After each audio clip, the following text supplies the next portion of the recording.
Hello everyone, welcome to the new session of class 9. I am your biology teacher. I am going to have a new section about mitochondria. ठीक है, इस lecture में हम किसके बारे में पढ़ेंगे? माइटोकॉन्ड्रिया के बारे में. और फंडामेंटल यूनिट ऑफ लाइफ का ये 10th पार्ट होने वाला है, which is about mitochondria. Mitochondria के बारे में पढ़ने से पहले जरा सा हम पिछले लेक्चर का क्विक रिवीजन करते हैं, and that is about vacuole. ठीक है, तो इसके जस्ट पहले हमने क्या पढ़ा था? वैक्यूल के बारे में पढ़ा था. उसके बारे में थोड़ा सा क्विक रिवीजन लेंगे और फिर न्यू लेक्चर को कंटिन्यू करते हैं. ठीक है, तो हमने इससे पहले क्या पढ़ रखा था? क्विक रिवीजन में हमारा आता है वैक्यूल के बारे में. ठीक है, माइटोकॉन्ड्रिया से हमने पहले जस्ट क्या पढ़ा था? वैक्यूल. वैक्यूल क्या होते हैं? Okay, let's see. Vacuole, vacuole के बारे में पढ़ा था. वैक्यूल क्या होता है? वैक्यूल एक वेसिकल लाइक स्ट्रक्चर होते हैं जिनके पास सिंगल मेम्ब्रेन होती है. They have single membrane. और इनके बारे में सबसे ज्यादा यूनिक बात ये कि इनके पास सिंगल मेम्ब्रेन होती है, प्लस ये प्रोकैरियोट और यूकैरियोट दोनों में प्रेजेंट होते हैं.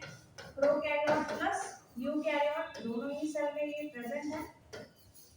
ठीक है, प्रोकैरियोट में भी है, यूकैरियोट में भी है. और ये बात कैसे पॉसिबल है कि इसके पास मेम्ब्रेन भी और ये प्रोकैरियोट में भी प्रेजेंट है? वो ऐसे पॉसिबल है कि जो हमारा वैक्यूल होता है, ठीक है, इसके पास जब मेम्ब्रेन होगी तो वो यूकैरियोटिक सेल में रहता है, और जब मेम्ब्रेन नहीं होती है तो वो प्रोकैरियोटिक सेल में रहता है. ये सारी बातें हमने डिस्कस की है वैक्यूल वाले लेक्चर में.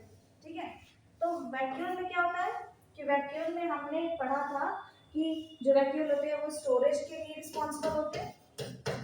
स्टोरेज के लिए रिस्पॉन्सिबल होते हैं. और एक और फंक्शन ऑस्मोरेगुलेशन है ना, एक और function that is called osmoregulation. Osmoregulation के लिए भी ये रिस्पॉन्सिबल होते हैं. ऑस्मोरेगुलेशन का होता है मोस्टली ये यूनिसेलुलर्स में होता है, और उसका भी एग्जांपल हमारे बुक में दिया है, दैट इज द अमीबा. ठीक है, स्टोरेज में ये प्लांट में भी प्रेजेंट होता है, एनिमल में भी प्रेजेंट होता है. प्लांट में देखो तो वैक्यूल ऑलमोस्ट 50 to 90% की एरिया को कवर अप कर लेता है. वैक्यूल में प्लांट के वैक्यूल जो होते हैं वो सेंटर पे प्रेजेंट होते हैं और बड़े ही लार्ज साइज के होते हैं. ठीक है, एनिमल्स के बारे में बात करूं तो ये स्मॉल साइज होते हैं और कहीं भी ऐसी साइड में लोकेटेड रहते हैं. ठीक, एनिमल का जो वैक्यूल है वो कम स्टोरेज करता है और प्लांट का स्टोरेज ऑलमोस्ट बहुत ज्यादा होता है. प्लांट के वैक्यूल में जो कुछ भी मटेरियल स्टोर्ड होता है उसे हम क्या बोलते हैं? Cell sac. सेल सैक कहते हैं. प्लांट का वैक्यूल जो कुछ भी स्टोर करता है उसको क्या बोलते हैं? Cell sac. ठीक है, तो ये सारी बातें थी जो हमने वैक्यूल के बारे में पढ़ लिया है, और आज हम अपना न्यू लेक्चर स्टार्ट करने वाले हैं, दैट इज अबाउट माइटोकॉन्ड्रिया. ठीक है, ये लेक्चर हमारा होने वाला है माइटोकॉन्ड्रिया के बारे में. अब माइटोकॉन्ड्रिया क्या होता है? देखो, माइटोकॉन्ड्रिया के बारे में बताऊं तो जो हमारा माइटोकॉन्ड्रिया है ये एक ऐसा सेल ऑर्गेनेल होता है ना जो डबल मेम्ब्रेन बाउंड होता है. जो डबल मेम्ब्रेन बाउंड होता है, प्लस ये हमारे लिए बहुत ही ज्यादा यूजफुल होता है क्योंकि ये हमारे सेल में एनर्जी का प्रोडक्शन करता है. ठीक है, एनर्जी का प्रोडक्शन करता है. वो कैसे? वो ऐसे कि हमारे सेल में किसी भी काम को करने के लिए एनर्जी चाहिए. हमें खाना है तो एनर्जी चाहिए, हमें पढ़ना है तो एनर्जी चाहिए. हर एक काम को करने के लिए हमें क्या चाहिए होती है? एनर्जी. ठीक है, और वो एनर्जी कौन देता है? माइटोकॉन्ड्रिया. और इसी वजह से इसको हम क्या बोल देते हैं? Power house of the cell. तो माइटोकॉन्ड्रिया के बारे में नोट करते हैं एक एक पॉइंट. पहला पॉइंट ये कि mitochondria is double membrane bound structure.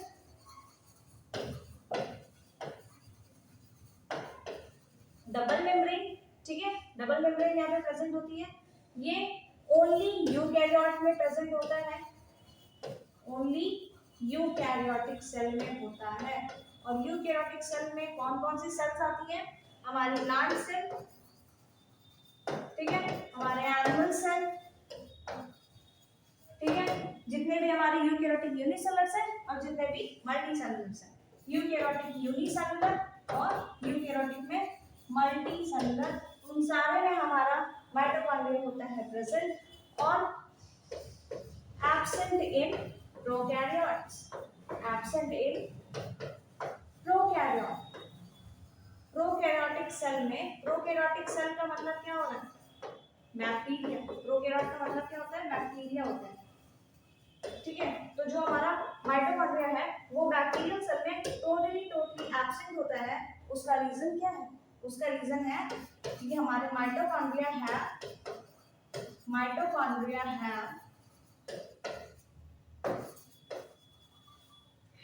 Membrane, ठीक है। हमारा जो माइटोकॉन्ड्रिया होता है उसके पास मेम्ब्रेन होती है, और मेम्ब्रेन होने की वजह से वो प्रोकैरियोटिक सेल में एब्सेंट होता है, क्योंकि prokaryotic cell membrane bound structure को कंटेन नहीं करता, ठीक है, ठीक है।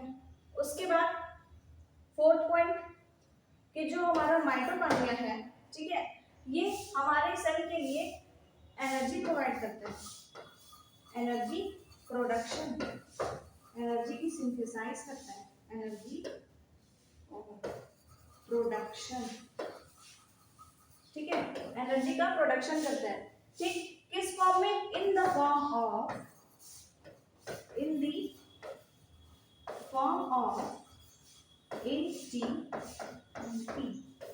एटीपी के फॉर्म में हमें एनर्जी प्रोवाइड करता है। और एटीपी किसके लिए स्टैंड होता है, ATP stands for adenosine triphosphate,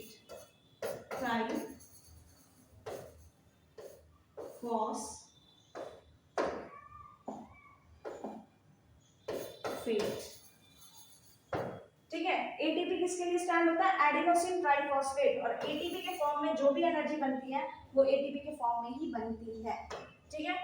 और हमारे लिए ये एनर्जी का प्रोडक्शन कर रहा है, हमको एनर्जी प्रोवाइड कर रहा है, हमारे सेल में जितने भी काम हो रहे हैं एनर्जी की वजह से ही होते हैं। तो एनर्जी प्रोड्यूस करने वाली चीज को हम क्या बोल देते हैं, power house of the cell.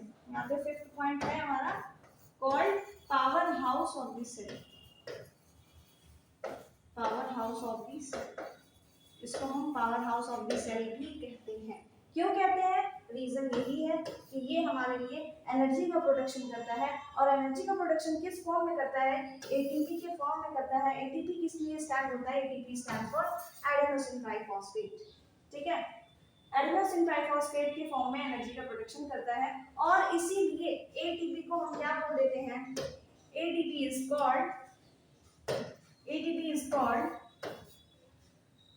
Energy currency, ATP is called energy currency.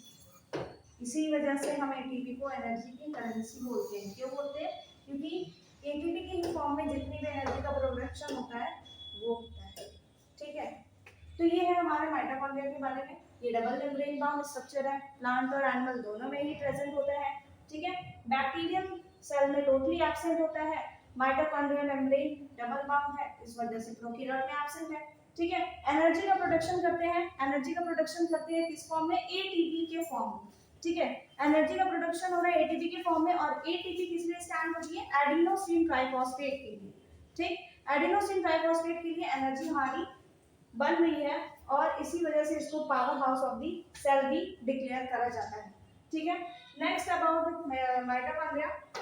Mitochondria को ना एक टर्म डिवाइड किया जाता है, that is semi autonomous, semi autonomous. हमारा जो माइटोकॉन्ड्रिया होता है इसको हम सेमी ऑटोनॉमस बोलते हैं। सेमी ऑटोनॉमस का मतलब क्या होता है, देखो, सेमी ऑटोनॉमस, ठीक। सेमी ऑटोनॉमस हम क्यों बोलते हैं माइटोकॉन्ड्रिया को, क्योंकि जो हमारा माइटोकॉन्ड्रिया है ना बड़ा यूनिक सेल ऑर्गेनेल होता है। इसमें क्या होता है, self DNA, self genetic material होता है, सेल्फ जेनेटिक मटेरियल, ठीक है, खुद का जेनेटिक मटेरियल होता है, प्लस सेल्फ राइबोसोम्स,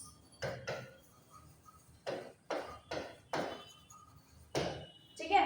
माइटोकॉन्ड्रिया को हम क्या बोलते हैं, सेमी ऑटोनॉमस कहते हैं। क्यों कहते हैं, क्योंकि इसके पास सेल्फ जेनेटिक मटेरियल और सेल्फ राइबोसोम होते हैं। मतलब जो हमारा माइटोकॉन्ड्रिया है ना वो कुछ चीजों के लिए वो खुद पे ही डिपेंडेंट होता है। मतलब जरूरी नहीं है कि माइटोकॉन्ड्रिया हर एक प्रोसेस के लिए किसी न किसी पे डिपेंडेंट रहे, वो कुछ बातों के लिए इंडिपेंडेंट भी है, जैसे कि उसके पास खुद का जेनेटिक मटेरियल है और खुद का राइबोसोम है, जिससे वो रेप्लिकेशन कर सकता है, अपना नंबर इंक्रीज कर सकता है, जब मन चाहे वो एक माइटोकॉन्ड्रिया से 10 माइटोकॉन्ड्रिया में कन्वर्ट हो सकता है by the help of using this genetic material and using this ribosome. ठीक है, तो सेमी ऑटोनॉमस वर्ड का मतलब होता है कि ये थोड़ा सा खुद के ऊपर सेल्फ डिपेंडेंट रहता है फॉर सेवरल फंक्शंस, और वो फंक्शन क्या है, रेप्लिकेशन, वो है रेप्लिकेशन। रेप्लिकेशन का मतलब इंक्रीज इट्स नंबर, वो खुद का नंबर रेप्लिकेट करके बढ़ा सकते हैं, मतलब एक माइटोकॉन्ड्रिया से दूसरा माइटोकॉन्ड्रिया, दूसरे से तीसरा, तीसरे से चौथा, ये कर सकते हैं। ठीक है, और सम प्रोटीन्स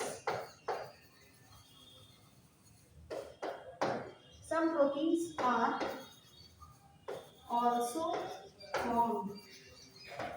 ठीक है, कुछ प्रोटीन्स भी बनाए जाते हैं माइटोकॉन्ड्रिया के द्वारा, इसी वजह से इसको बोलते हैं सेमी ऑटोनॉमस। मतलब अगर इसको जरूरत पड़ेगी तो ये अपना नंबर इंक्रीज कर लेगा, कैसे, जेनेटिक मटेरियल का यूज करके। अगर इसको जरूरत पड़ेगी किसी प्रोटीन की तो वो प्रोटीन की सिंथेसिस कर लेगा, कैसे, राइबोसोम की मदद से। तो कुछ फंक्शंस के लिए ये जरूरी है, अभी इसके पास राइबोसोम नहीं होता तो जब इसको प्रोटीन की जरूरत पड़ती तो ये राइबोसोम, बाहर जो राइबोसोम्स प्रेजेंट है उससे जाकर के कहता है कि हमको प्रोटीन सिंथेसाइज करके दो, लेकिन इसके पास खुद का राइबोसोम है तो ये सेल्फ इंडिपेंडेंट है। ठीक है, और इसके पास खुद का जेनेटिक मटेरियल है तो ये न्यूक्लियस के पास नहीं जाता, ये खुद से ही अपना नंबर नीड के एज पर नीड इंक्रीज कर लेता है। ऐसा नहीं कि कभी भी माइटोकॉन्ड्रिया का नंबर बढ़ जाएगा, माइटोकॉन्ड्रिया का नंबर तभी बढ़ता है जब सेल को ज्यादा अमाउंट ऑफ एनर्जी की जरूरत पड़ती है। मतलब अगर कोई ऐसी सेल है जिससे बहुत ज्यादा काम किया जा रहा है, जिसका यूज करके बहुत ज्यादा काम किया जा रहा है, तो बहुत ज्यादा काम करने के लिए बहुत ज्यादा एनर्जी चाहिए, और वो ज्यादा एनर्जी कौन देगा, ज्यादा नंबर ऑफ माइटोकॉन्ड्रिया। तो वो ज्यादा नंबर ऑफ माइटोकॉन्ड्रिया कैसे बनेगा, रेप्लिकेशन की प्रोसेस से बनेगा, और रेप्लिकेशन कैसे होगा, जेनेटिक मटेरियल का यूज करके। ठीक है, तो ये इन दो मामले में सेल्फ इंडिपेंडेंट होती है, इसीलिए उसको सेमी ऑटोनॉमस कहा जाता है। ठीक है, राइबोसोम जो यहाँ पे प्रेजेंट है वो कैसा राइबोसोम होता है, नोटेड, वो 70S टाइप का राइबोसोम होता है। ठीक है, एक राइबोसोम 80S था, एक 70S, तो 70S टाइप वाला राइबोसोम यहाँ पे प्रेजेंट होता है, जिसकी सब यूनिट्स भी मैं मेंशन कर देती हूँ। एक सब यूनिट होती है इसकी 50S और एक सब यूनिट होती है इसकी 30S। ठीक है, ये लार्जर सब यूनिट और ये स्मॉलर सब यूनिट। ठीक है, तो यहाँ पे 70S टाइप वाला राइबोसोम प्रेजेंट होता है, और इसी वजह से इसको semi autonomous cell organelle declare किया जाता है।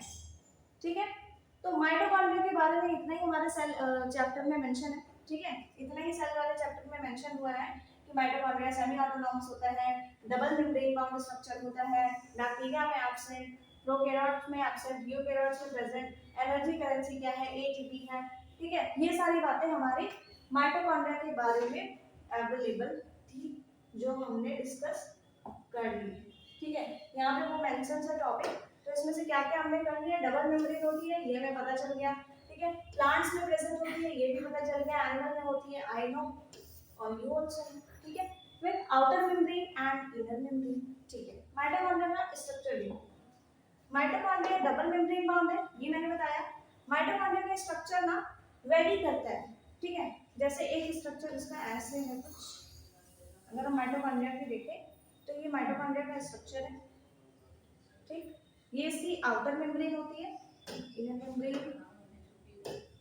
ठीक है, लाइट कलर यूज करते हैं।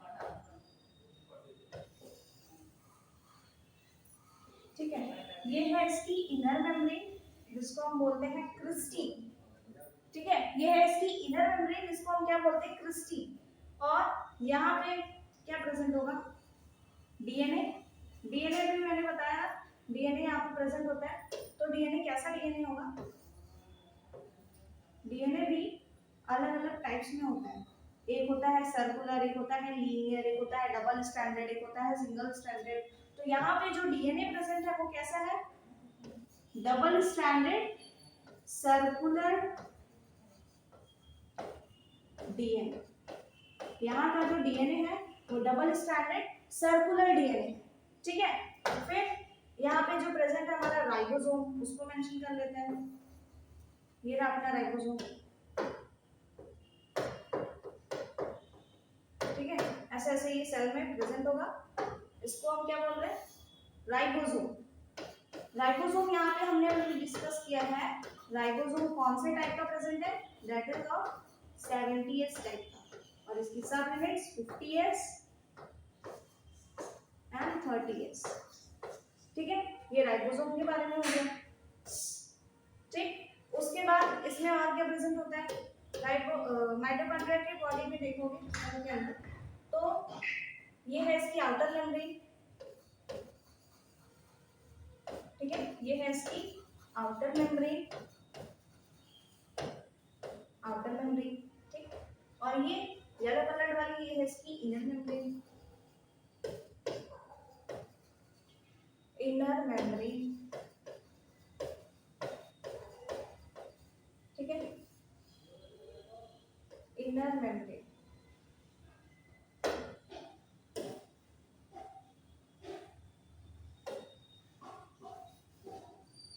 एक सेकेंड,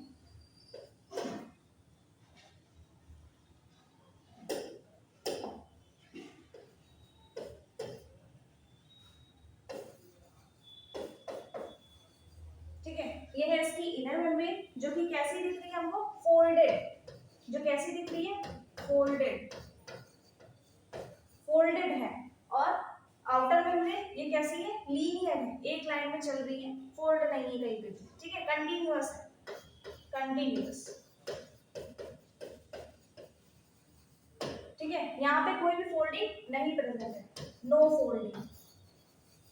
अच्छा, यहाँ पे जो हमारी इनर मेम्ब्रेन है वो फोल्डेड है। अब फोल्डेड होगा कि क्या, फोल्डेड क्यों है, इसकी फोल्डेड होने की वजह से ना हमारे माइटोकॉन्ड्रिया को एक प्रॉफिट मिला, वो ये मिला कि फोल्डेड होने की वजह से सरफेस एरिया इंक्रीज हो गया, सरफेस एरिया इंक्रीज्ड। ठीक है, तो इनर मेम्ब्रेन का सरफेस एरिया ज्यादा होगा या आउटर मेम्ब्रेन का, तो इनर मेम्ब्रेन की अगर ये ऐसे बाइंड है, ऐसे ऐसे कर्व है, अगर इसमें यहाँ से कट करके ऐसे ओपन करके देखो, तो जो आउटर मेम्ब्रेन है वो छोटी हो जाएगी और जो इनर मेम्ब्रेन है वो लॉन्गर हो जाएगी। ठीक है, तो बात यही है कि हमारी इनर मेम्ब्रेन सरफेस एरिया को इंक्रीज कर रही है टर्न हो करके, और आउटर मेम्ब्रेन में कोई फोल्डिंग नहीं है, तो वो कंटिन्यूअस वो सरफेस एरिया इंक्रीज नहीं कर रही। ठीक है, और जो हमारा माइटोकॉन्ड्रिया है इसमें ना मैट्रिक्स प्रेजेंट होता है। मैट्रिक्स क्या होता है, जैसे हमारे सेल के अंदर क्या था, साइटोप्लाज्म, सेल के अंदर हमारे प्रेजेंट होता है ना साइटोप्लाज्म, वैसे ही यहाँ पे माइटोकॉन्ड्रिया के अंदर कुछ जेली जैसा सब्सटेंस होता है, उसको हम बोलते हैं मैट्रिक्स। ठीक है, jelly like substance called matrix, उसको बोलते हैं मैट्रिक्स। ये कैसा है, जेली लाइक। ठीक है, jelly like substance present in the mitochondria called matrix, वही हमारा माइटोकॉन्ड्रिया का साइटोप्लाज्म की तरह एक्ट करता है। जैसे सेल के अंदर साइटोप्लाज्म है, वैसे माइटोकॉन्ड्रिया के अंदर मैट्रिक्स है। ठीक है, और यहाँ पे हमारे एटीपी सिंथेसाइज करने के लिए प्रेजेंट होते हैं ऑक्सीसोम्स, बहुत सारे स्ट्रक्चर्स जो हमारे सिलेबस से आउट है। ठीक है, ऐसा ऐसा स्ट्रक्चर प्रेजेंट होता है और इसी स्ट्रक्चर की मदद से एटीपी का प्रोडक्शन होता है। ये एटीपी का प्रोडक्शन करने में हेल्प करते हैं। ठीक है, इसको बनाते हैं। ठीक है,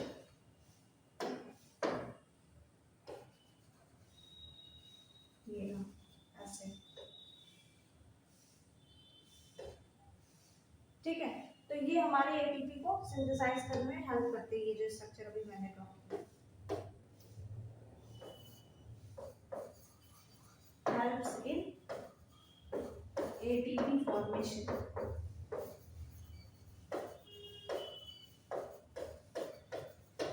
ठीक है, एटीपी का फॉर्मेशन इस तरीके से होता है। तो ये है हमारा माइटोकॉन्ड्रिया का स्ट्रक्चर, जिसमें हमने ये दो मेम्ब्रेन देखी। ठीक है, ये उसका जेनेटिक मटेरियल देखा, डीएनए। ठीक है, और ये हमने देखा राइबोसोम, उसमें मैट्रिक्स भरा हुआ, वो हमारा क्या है, jelly like substance. Outer membrane continuous है without any folding, inner membrane हमारी फोल्डेड है to increase the surface area. ठीक है, तो इस तरीके से माइटोकॉन्ड्रिया का स्ट्रक्चर होता है, जिसको अभी हमने डिस्कस कर लिया।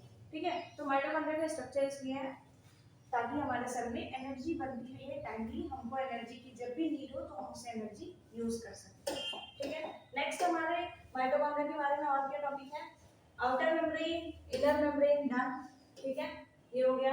Power house of the cell complete कर दिया हमने, power house of the cell भी हो गया। एटीपी का फॉर्मेशन करते हैं और एटीपी को हम क्या बोलते हैं, एनर्जी करेंसी, ये भी हो गया, energy currency done. Energy to perform cell activity, मतलब क्या, ये हमारे माइटोकॉन्ड्रिया का फंक्शन बता रहे हैं कि हमारे माइटोकॉन्ड्रिया क्या हमको इनफ एनर्जी प्रोवाइड करते हैं, जिससे हम क्या करते हैं, अपने सारे सेल एक्टिविटी को परफॉर्म कर पाते हैं। ठीक है, और लास्ट था हमारा सेमी ऑटोनॉमस, ये भी हमने कंप्लीट कर दिया। ठीक है, तो इस तरीके से ये जो माइटोकॉन्ड्रिया के बारे में जो हमारा लेक्चर था ये हुआ कंप्लीट। ठीक है, माइटोकॉन्ड्रिया के बारे में हमने सारी बातें समझ ली कि ये डबल मेम्ब्रेन बाउंड होता है, प्लांट एनिमल में प्रेजेंट होता है, यूनिसेलुलर, यूकेरियोटिक, मल्टीसेलुलर यूकेरियोटिक में प्रेजेंट होता है, प्रोकैरियोट में टोटली एब्सेंट। क्यों एब्सेंट है, वो इसलिए एब्सेंट है क्योंकि माइटोकॉन्ड्रिया में होते हैं डबल मेम्ब्रेन। आउटर मेम्ब्रेन जो होती है वो हमारी कंटीन्यूअस होती है, उसमें कोई भी फोल्डिंग नहीं होती। इनर मेम्ब्रेन जो होती है उसमें फोल्डिंग्स होती हैं तो increase the surface area. Mitochondria हमारा एनर्जी का प्रोडक्शन करता है, इसलिए इसको power house of the cell भी बोलते हैं। और एनर्जी का फॉर्मेशन किस फॉर्म में करता है, एटीपी के फॉर्म में करता है। ATP stands for adenosine triphosphate. जब भी एटीपी का फॉर्मेशन होगा, जब भी एनर्जी का फॉर्मेशन होगा, एटीपी के फॉर्मेशन में होगा, और इसीलिए एटीपी को हम बोलते हैं एनर्जी करेंसी। तो इस तरीके से हमारा माइटोकॉन्ड्रिया का लेक्चर होता है। ठीक है, माइटोकॉन्ड्रिया के बारे में हमने सारी चीजें डिस्कस कर ली है, उसका डायग्राम भी एक ओवरव्यू में देख लिया है, किस तरीके से उसमें चीजें अरेंज होती हैं। और नेक्स्ट लेक्चर हम स्टार्ट करते हैं। ठीक है, नेक्स्ट लेक्चर में हमारा आएगा प्लास्टिड, जो कि प्लांट्स में प्रेजेंट होता है। ठीक है, तो that's all about the mitochondria. अगर कोई डाउट होगा you can ask it, for today it's enough. Okay, thank you very much.